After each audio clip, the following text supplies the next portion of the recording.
जय श्री कृष्णा बच्चों, कैसे हैं आप सभी। आशा करता हूँ आप सभी स्वस्थ एवं मस्त होंगे। मेरे प्यारे बच्चों, मैं आज आपको बताने वाला हूँ कि आप अपनी फिजिक्स को कैसे स्ट्रॉन्ग कर सकते हैं, कैसे उसको अपनी ताकत बना सकते हैं। मैं आपको अभी कुछ पॉइंट्स बताने वाला हूँ। अगर आप इन पॉइंट्स को अपनी लाइफ में अप्लाई करते हैं तो डेफिनेटली फिजिक्स आपकी फेवरेट सब्जेक्ट होगी। आइए समझते हैं वो पॉइंट कौन कौन से हैं। उसमें सबसे पहला पॉइंट देखते हैं हम,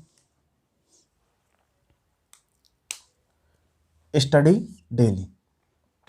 हम क्या करते हैं, किसी किसी दिन तो पढ़ लेते हैं 5-5 घंटे, ठीक है, लेकिन उससे अगले दिन कुछ नहीं पढ़ा, उससे दूसरे दिन कुछ नहीं पढ़ा, उससे तीसरे दिन कुछ नहीं पढ़ा, चौथे दिन फिर पढ़ लेंगे 3 घंटे। इस प्रकार की पढ़ाई का, इस प्रकार की फिजिक्स पढ़ने का हमारी लाइफ में कोई प्रभाव नहीं पड़ता है। तो कैसे पढ़ना चाहिए हमको, आइए समझते हैं। स्टडी डेली, इसका मतलब ये है कि आप जो एक दिन में 5 घंटे पढ़ रहे हैं ना, उसको बांट दो। उससे अच्छा है कि 5 दिन आप 1-1 घंटा पढ़ें। एक दिन में 5 घंटे पढ़ के आप कुछ प्राप्त नहीं कर पाएंगे, लेकिन अगर आप 5 दिन 1-1 घंटे पढ़ते हैं तो आपकी फिजिक्स बेहतरीन हो सकती है, ठीक है। इसका मतलब है कि हमको डेली कम से कम 1-1.5 घंटे से 2 घंटे फिजिक्स पढ़नी चाहिए, ठीक है। कम से कम 1.5 घंटे, और 2 घंटे हो जाए तो बहुत ही अच्छा है। दूसरा पॉइंट है हमारा, read the book before class. अर्थात जब हम क्लास लेने के लिए जाते हैं, कोई चैप्टर हमारा स्टार्ट हो रहा है, तो उससे पहले हल्का सा उस चैप्टर को देख के जाना चाहिए हमको। ऐसा क्यों? ऐसा इसलिए क्यों, जब हम क्लास में बैठे रहते हैं और टीचर हमको पढ़ाता है तो चीज़ें और कॉन्सेप्ट हमारे दिमाग में स्टोर होते चले जाते हैं। इसलिए चाहे बुक को पढ़ने में मन लगे या ना लगे, हमको बुक पढ़ के ही जानी चाहिए, ठीक है। और तीसरा पॉइंट है हमारा, रिपीट डेली। इसका मतलब क्या है, डेली की पढ़ाई को डेली आप दोहराएं, डेली की डेली उसको रिवाइज करें। अगर आप रिवाइज नहीं करेंगे तो आज पढ़ा तो कल का आप भूल जाएंगे। इसलिए आपको डेली का पढ़ना चाहिए। और कैसे पढ़ना चाहिए उसका भी एक तरीका होता है। कैसे?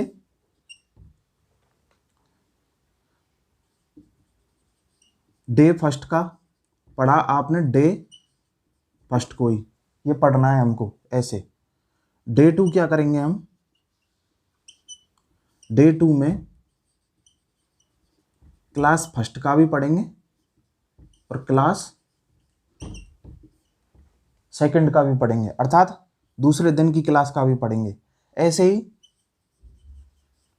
डे 3 में हम क्या करेंगे, क्लास फर्स्ट प्लस क्लास 2 या सेकंड और क्लास थर्ड, तीनों का पढ़ेंगे।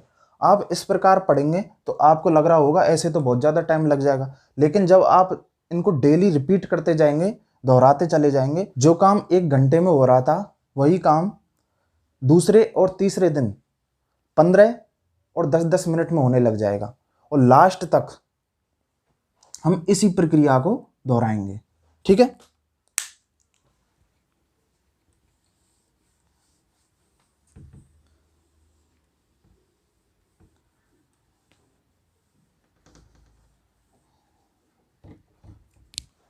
अब आते हैं हम पॉइंट नंबर 4 पे, keep solving question according to the topic. अर्थात जो टॉपिक आज हमने पढ़ा है, आज शाम को जाके उससे रिलेटेड क्वेश्चन हमको अटेम्प्ट करने हैं, ठीक है।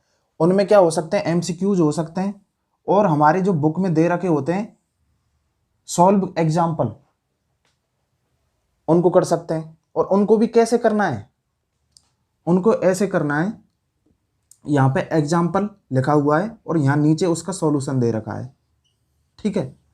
तो पहले उसको सॉल्व करने की कोशिश करेंगे। ऐसा नहीं है कि क्वेश्चन पढ़ लिया फिर उसको आराम से हमने देख लिया, हाँ हो गया सॉल्व, ऐसे नहीं करना है। पहले क्वेश्चन को, आंसर को ढकेंगे और क्वेश्चन को पढ़ेंगे और खुद प्रयास करेंगे। इस प्रकार से हमको सॉल्व एग्जाम्पल करने हैं, ठीक है। और अगला हमारा पॉइंट है memorise the entire lesson after completion of the lesson. अर्थात जब हमारा यूनिट या चैप्टर कंप्लीट हो जाए उसके बाद हमको क्या करना है, पूरी यूनिट का रिवाइज करना है, अर्थात पूरी यूनिट को दोहराना है एक बार, ठीक है। ये हमारा अगला स्टेप होगा, ठीक है। उसके बाद क्या करना है, point number 6, right all the formulas on one page.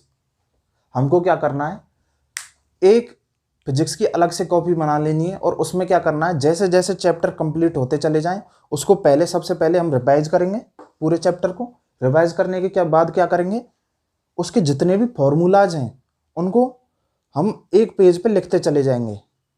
First unit का लिखा, फिर उसके बाद सेकंड यूनिट स्टार्ट हुई उसके लिखे, ऐसे ही सारी यूनिट के एक साथ लिखते चले जाएंगे, ठीक है। और सबसे अंतिम जो पॉइंट है और जो सबसे महत्वपूर्ण भी है, यही हमारी फिजिक्स को लगभग, ये मान लो आप, इस पॉइंट का योगदान होता है 50%। पॉइंट क्या है, solve maximum number of question. हम जितने अधिक क्वेश्चन करेंगे, फिजिक्स के जितने अधिक क्वेश्चन करते हैं उतने ही हमारे कॉन्सेप्ट क्लियर होते चले जाते हैं, उतनी ही चीज़ें हमारे माइंड में स्टोर होती चली जाती हैं। समझ रहे हैं आप इस बात को? तो आप जितने maximum number of question attempt करेंगे उतनी ही आपकी फिजिक्स निखरती चली जाएगी। अगर आप 10 दिन तक इन पॉइंट्स को अप्लाई करके देखते हैं तो मात्र 10 दिन में आप अपनी फिजिक्स में चेंजेस देख सकते हैं। तो बच्चों, इस प्रकार आप अपनी फिजिक्स को स्ट्रॉन्ग कर सकते हैं और आशा करता हूँ आपको वीडियो बहुत ही ज़्यादा पसंद आई होगी। यदि आपको वीडियो पसंद आई हो तो वीडियो को लाइक करें, शेयर करें और चैनल को सब्सक्राइब करें।